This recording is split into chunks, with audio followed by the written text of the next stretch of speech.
This podcast is offered by the San Francisco Zen Center on the web at www.sfzc.org. Our public programs are made possible by donations from people like you.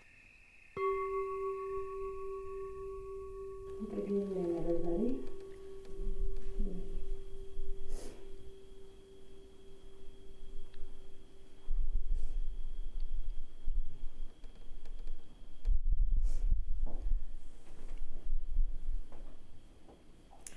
So we have been, that's good. Yeah. Well, let me start here. When I was driving in over the road with Tia and Jan said something like, people often say that the Buddha was a social revolutionary, but they don't necessarily understand why. And I thought, I'm those people.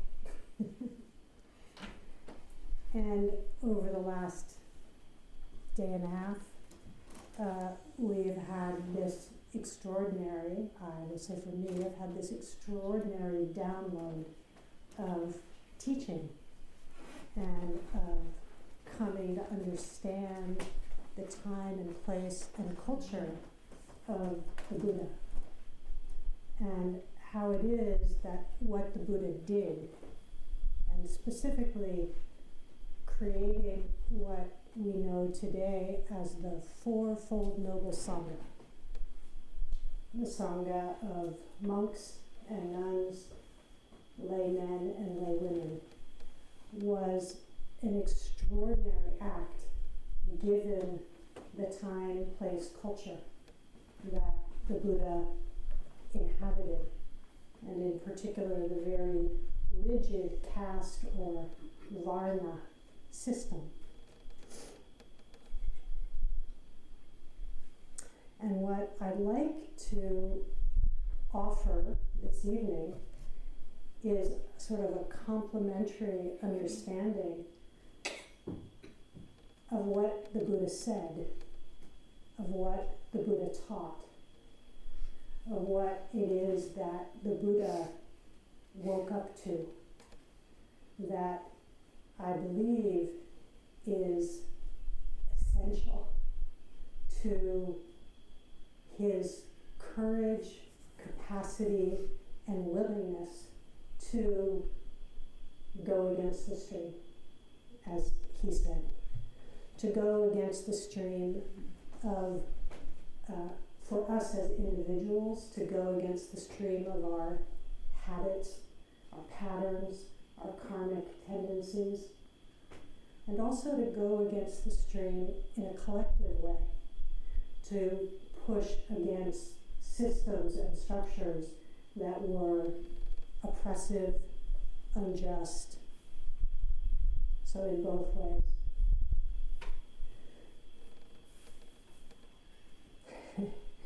Jan handed us these diagrams today that listed, what did she keep saying? Buddhism is not a teaching of the book. It is the teaching of many books. So we have this description of the enormity of the Buddhist teachings. The three what are called pitakas or baskets.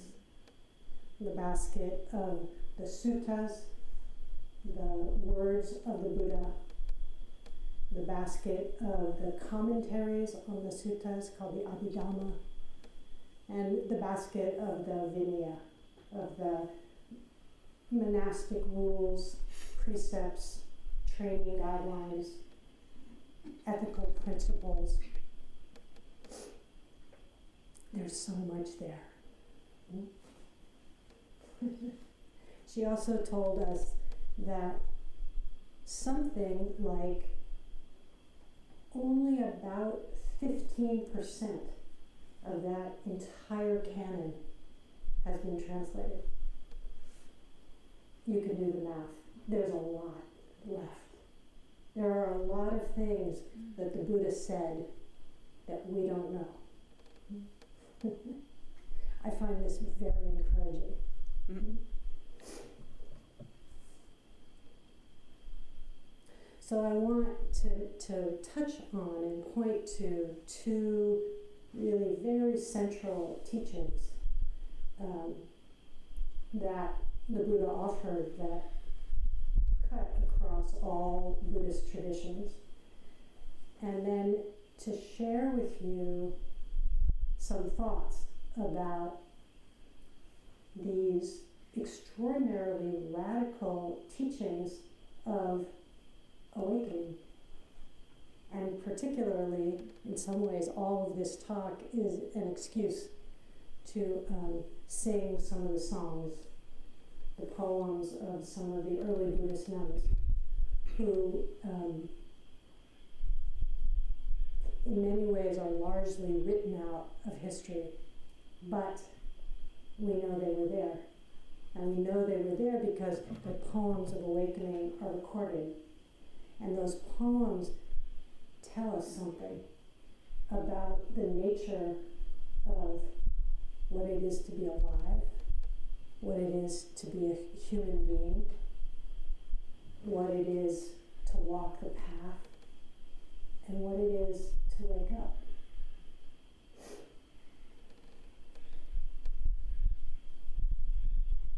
So at the time of the Buddha, there was a basic principle, which was a principle of Atman, or Atta, which is basically we would translate as a self or a soul. It is the thing that the Buddha couldn't find. And at the heart of Buddha's teaching is this radical premise of what's called anatta. So atta is a self or soul, and an means no or none or non. He was interested in suffering and the end of suffering. And when he looked in his direct experience, which I can do and you can do, what he discovered was not what he expected. What he discovered was something surprising. And this teaching of anatta doesn't mean, I remember sitting in this hall many years ago with Mel Weitzman, Sojin Mel Weitzman, and he said, no self doesn't mean there's nobody home. So this is not a nihilistic teaching. It's a teaching of surprise. It's a teaching of the unexpected.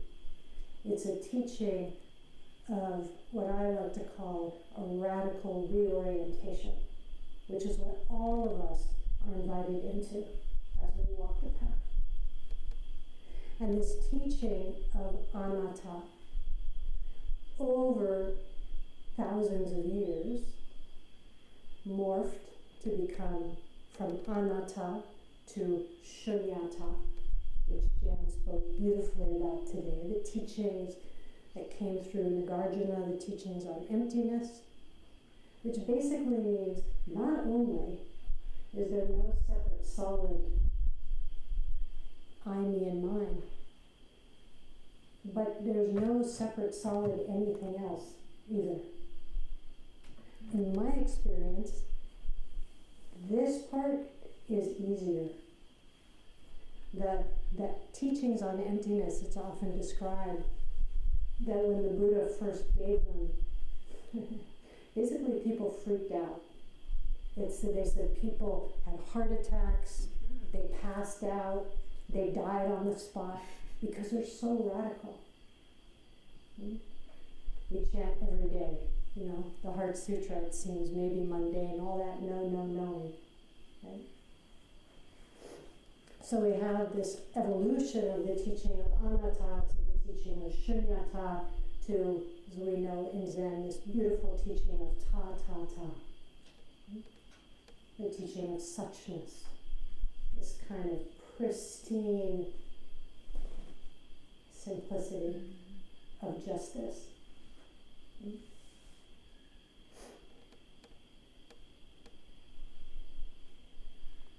So if no self or emptiness doesn't mean nothing, what does it mean?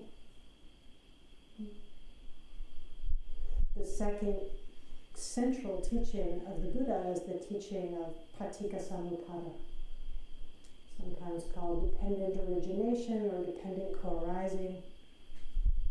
And some of you may know this teaching in its sort of technical form as a 12-fold chain of causation, these 12 steps.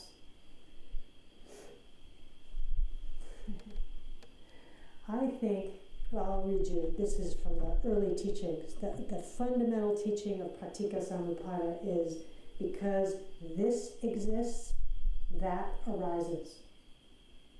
When this does not exist, that does not arise. This is a teaching of interdependence.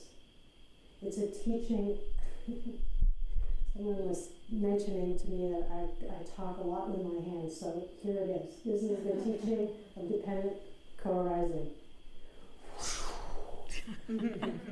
That's what it's like. It's like all of these causes and conditions are coming together to create this moment. And then we say, me. Or we say, table. This teaching is alive. It's a living world that we are invited into. And it's a living world that's sitting in your seat. This is our practice. We sit down with this wholehearted invitation. This is the invitation from the Buddha, Ehipassiko. Please come, see for yourself. Don't believe me, the Buddha said. See for yourself. This is an invitation of our practice. To discover, as the Buddha did, what is it that's here?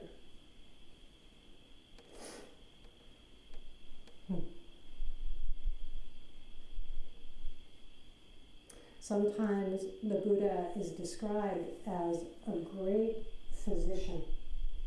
And this is by way of saying that these teachings that I just mentioned are really not, they're not meant as like dry philosophy. They're not meant to be a bunch of interesting ideas banging around in our heads that we can let people know how smart we are. These are transformational teachings. These are teachings that help us wake up. These are teachings that help set us free. Set us free from what? From, well, the Four Noble Truths describe it this way.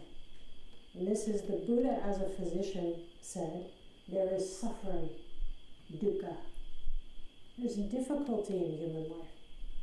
I don't need to tell you all. You know.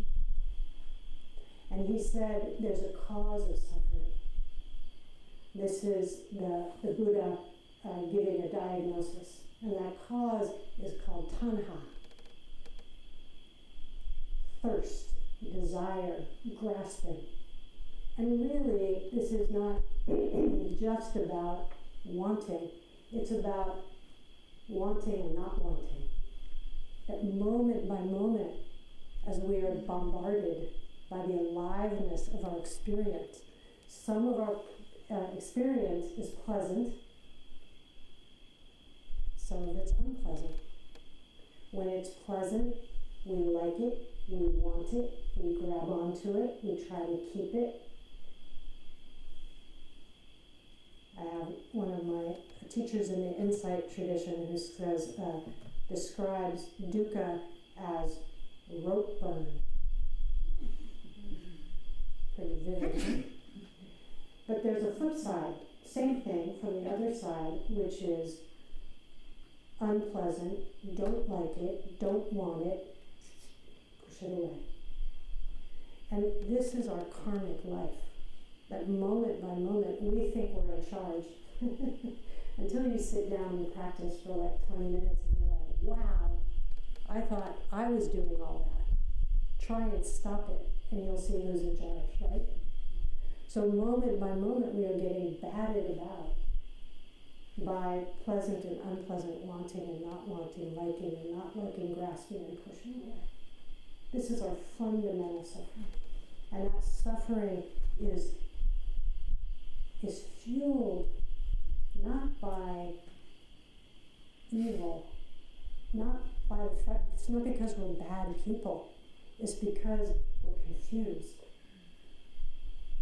And so the Buddha said there's suffering, there's a cause of suffering, it's the diagnosis, and then he gave the prognosis, is the third noble truth of Nirodha, of blowing out the heat.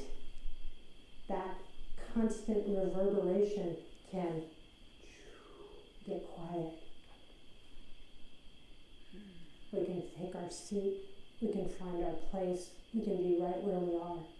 We can find a sense of peace without getting what we want, without having to get rid of what we don't want.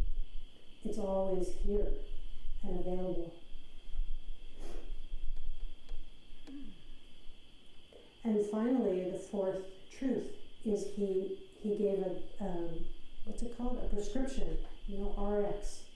This is the fourth noble truth, which is the path, the Eightfold Noble Path, Buddhism.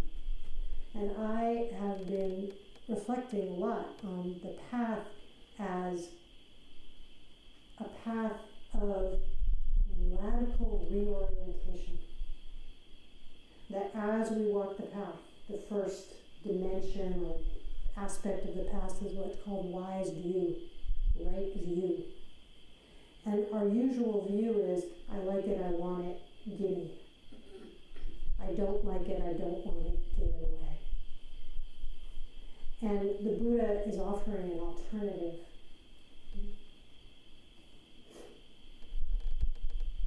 You don't have to stop anything.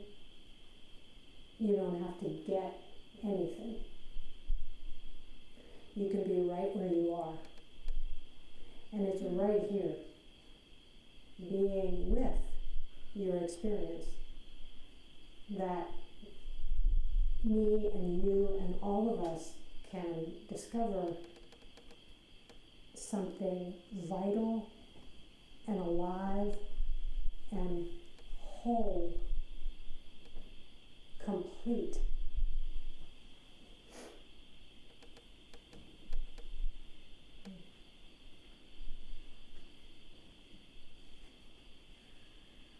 So one way of thinking about the Eightfold Path is that we have a particular view, and the path invites us to reorient, to change our perspective.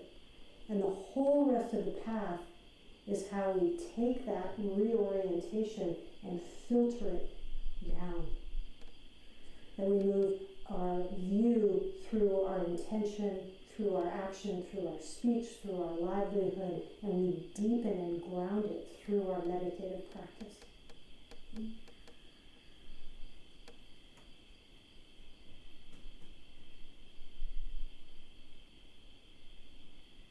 There's a beautiful Zen version of this path, a description of this path. It's much more poetic. This is from, I'm not going to say the name quite right, Qingyuan Weishin. Qingyuan Weishin. He says it this way. When I first came to practice, mountains were mountains, and waters were waters. This is the belief that I am over here and objects are over there, and they're solid, they're stable, they exist in an unchanging way. When I first came to practice, mountains were mountains and waters were waters. After after I had practiced for some time, and I had some initial awakening, mountains were no longer mountains, and waters were no longer waters. This is when we get that first glimpse that all of those ideas we're carrying around about who we are and who other people are and how the world is, it melts. We have a taste of the fundamental wholeness and aliveness that's under the surface of all of our ideas and stories and beliefs. That emptiness, that mountains are no longer mountains, doesn't mean there's nothing here. It means that what's here is alive.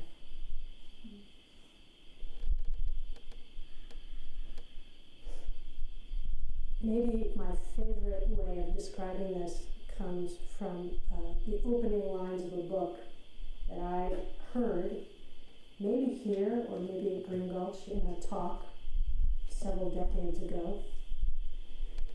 The name of the book is The Famished Road. It's by an author and poet named Ben Okri. He's an award-winning Nigerian writer. And he says it this way: in the beginning, there was a river. And then the river was paved over and became a road. All that aliveness stomped by our concepts, by our views, by our opinions. Now, there's nothing wrong with a road. Roads are good, even this one, which isn't paved at all, right? Roads help us get places that are functional, right? So the road isn't exactly the problem. Here's the rest of the opening. In the beginning, there was a river. And then the river was paved over and became a road. And the road spread out and covered everything. But because the road was really a river, it was always hungry. When we get too stuck in our ideas, our concepts, our beliefs, our identities, when we lose touch with our true river nature, we are hungry. We want something to fill that ache of the aliveness that we've lost contact with. And then I always have that song that comes in my mind, that country song that says, looking for love in all the wrong places. We go trying to fill that ache in so many ways. But what's needed is to remember, to discover for ourselves that what we need is, it's right here. It's right under the surface. This is the invitation of our practice.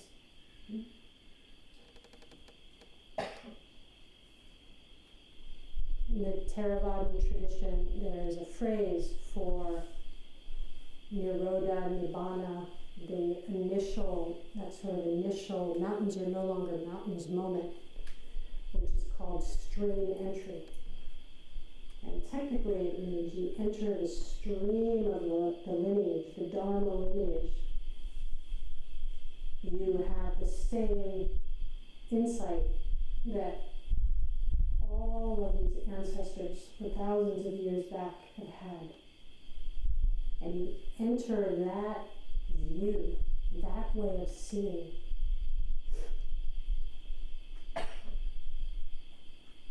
I like to say it's not so much that we enter the stream, but that we become the stream. We discover this aliveness in ourselves as ourselves. But that's not the end of the poem. When I first came to practice, mountains were mountains and waters were waters. After I had some initial awakening, mountains were no longer mountains and waters were no longer waters. But after I attained, sometimes described as complete rest, complete peace, once again, mountains were mountains and waters were waters. So here's your koan. Are they the same mountains?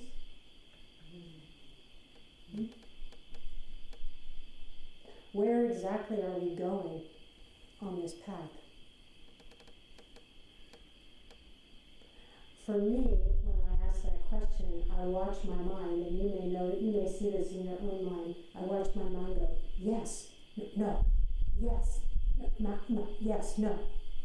This is the binary mind. This is the mind that's always trying to lock things down, to have a clear answer. Our practice is learning how to be in that aliveness without having, I think of it as the mind will freeze frame.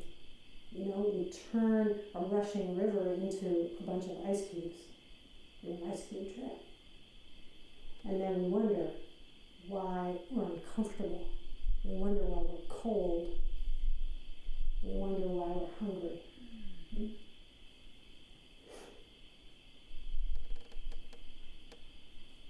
So what we see in the teachings, and it's true across multiple traditions, is that this path and this direct experience of radical reorientation that the Buddha's teachings are pointing to, that they're a surprise. That sometimes that disorientation can actually be quite uncomfortable. But it's a disorientation that is a big, wide open invitation.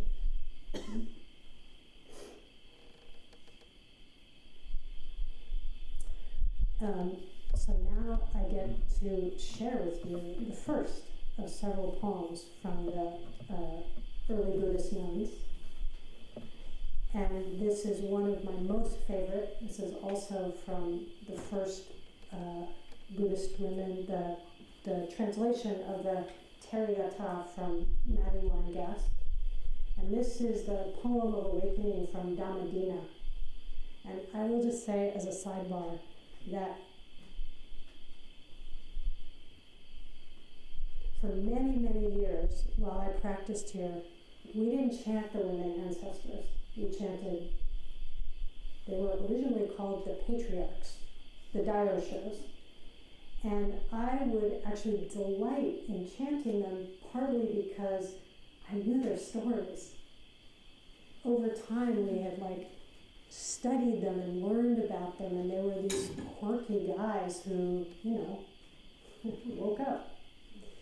So today, when I was in the hall and I was chanting the names of the acharyas, I had this new experience, because since the last time that I chanted them, I've learned a lot of the stories of these women ancestors. And so in the same way, I was like, oh, there she is. Oh, there's that one. These were real people with real suffering, real struggles, real awakening. This is Dhammadina's Song of Awakening. For so long, I thought only of the river's end. For so long, I thought only of the river's end. Then one morning, I set my paddle down to watch the sun rise over the eastern hills, only to find myself somehow floating gently upstream. Element of surprise? For so long, I thought only of the river's end. Then one morning, I set my paddle down to watch the sun rise over the eastern hills, only to find myself floating somehow gently upstream. I promise it was not what I expected.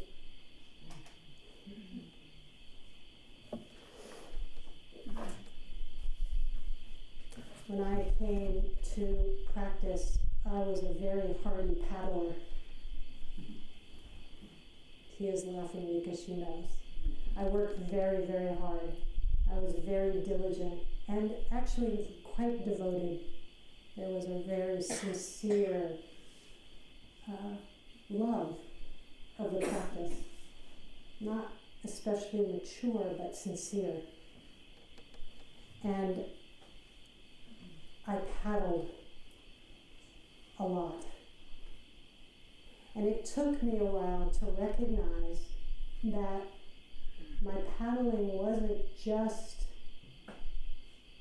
effort. It was also aversion. And in particular, aversion to myself. I really wanted to get away from the parts of myself I didn't like and I didn't want to be with. And I was remembering today, as these memories come walking around Tassajara, I was remembering Dokusan that I had in the first practice period that I was here. And I was struggling quite a bit during that practice period, particularly with my blood sugar. I'm type 1 diabetic, and any change in schedule has things go haywire, which has been a little bit true since I've been here this time as well.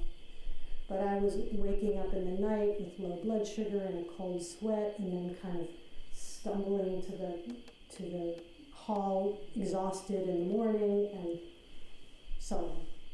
Anyhow, I went to this Dokusan and I said something like, I wish that I could have just left my diabetes on the other side of the hill. Seems reasonable, doesn't it? And the teacher said, no, you don't. And I thought, this guy clearly knows nothing about what it's like to live with an illness. Right? I said, yes, I do.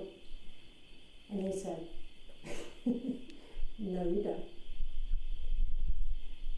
And I paused for a moment, and I got off my agenda, and I thought, little curiosity, what's going on here?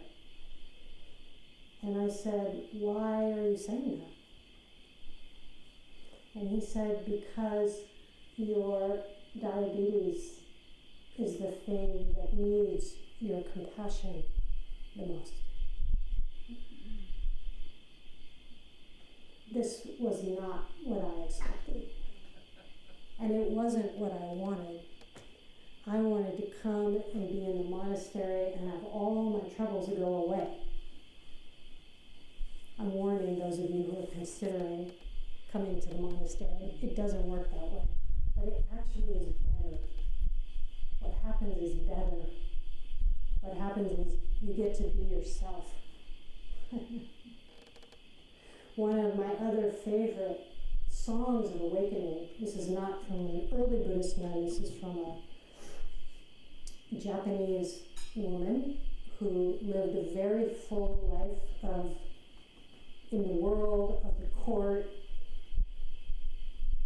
meaning of Japanese politics. Her name is Izumi Shikibu. And late in her life, she came to practice when she wrote this poem.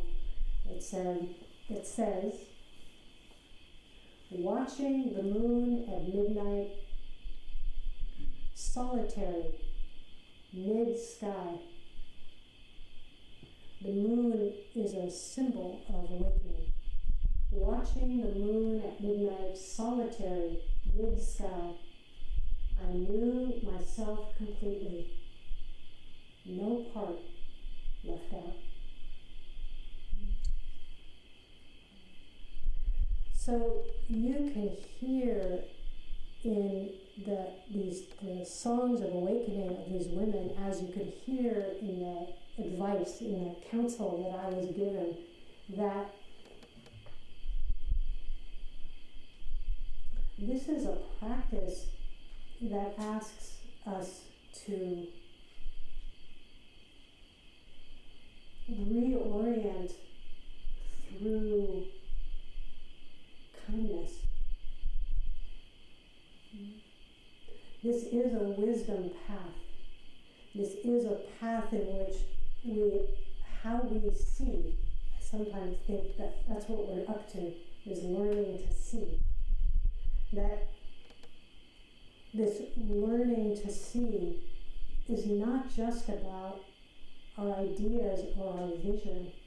It's about transforming the heart. It's about allowing all of us in, all parts of ourselves and all of each other. And this is part of the teaching of the Buddha's radical creation of the Fourfold Sangha. It is a teaching of radical inclusivity.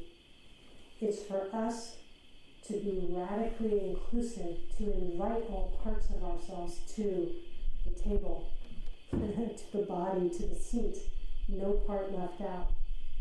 And it's to have that inclusivity mirrored in our community, in the people who we practice with.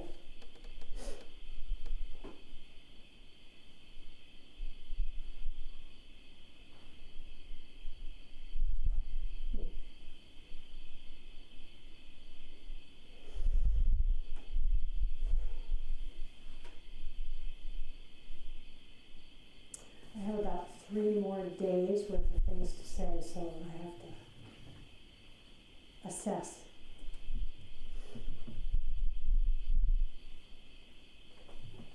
Well, I'm going to read one more poem because we spent a good amount of time speaking about her today, Mahapajapati, who is recognized as the founder of the Nun Sangha, the Bhikkhuni Sangha. And sometimes when we read these stories about our ancestors, they can take on this kind of golden glow, this sort of superhuman quality. And one of the things that I really love the most about these poems from the early Buddhist nuns is how human they are, is how tender they are, is how relational they are. That we can come to recognize that these people who practiced long ago and woke up, they were human beings like us. So this is Mahapajapati's poem.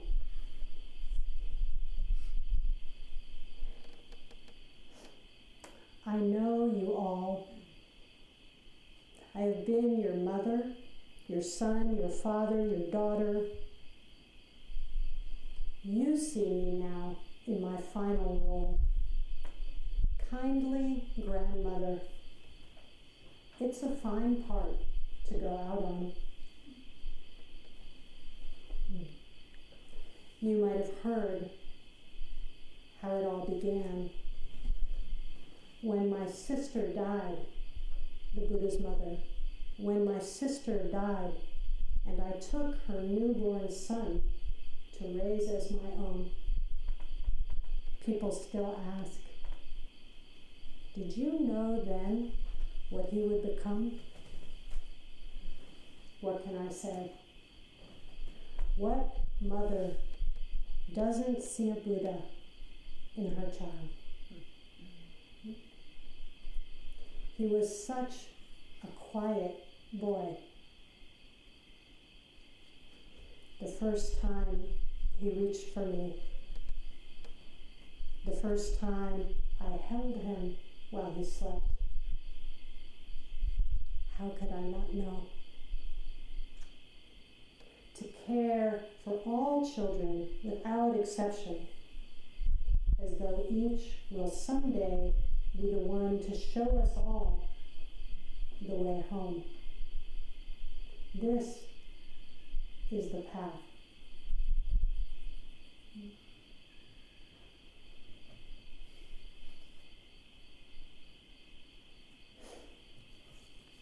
So we have been talking about the ways in which these voices, these women's voices in particular, have been underrepresented, in large part left out. When I wrote my book called A Bigger Sky, I became very enchanted with the women surrounding the Buddha, his mother, Maya, Pajapati, his aunt, and his wife, Tassajara. And I wanted to tell their stories, and there was so little information about them that I ended up writing their stories as fiction. But this is one of the ways in which we want to invite the voices and the perspectives of the full Sangha, of the monks and the nuns and the laymen and the laywomen, and of everybody. This is for all of you. This is a path. The Buddha's teaching is this huge welcome and invitation. Whoever you are, whatever your gender, whatever your color, whatever your race, whatever your culture, whatever your physical ability or disability, you're welcome. This was what the Buddha did 2,600 years ago. And this is because he understood the preciousness of each of us, even if we may not feel it ourselves, at least not yet. That you can entertain the possibility that all of you is welcome. That all of you is invited to Ehipasiko, come, see for yourself. Discover the richness, the wholeness, the aliveness that's here in your seat. Thank you for listening to this podcast offered by the San Francisco Zen Center. Our Dharma talks are offered free of charge, and this is made possible by the donations we receive. Your financial support helps us to continue to offer the Dharma. For more information, visit sfcc.org and click Giving.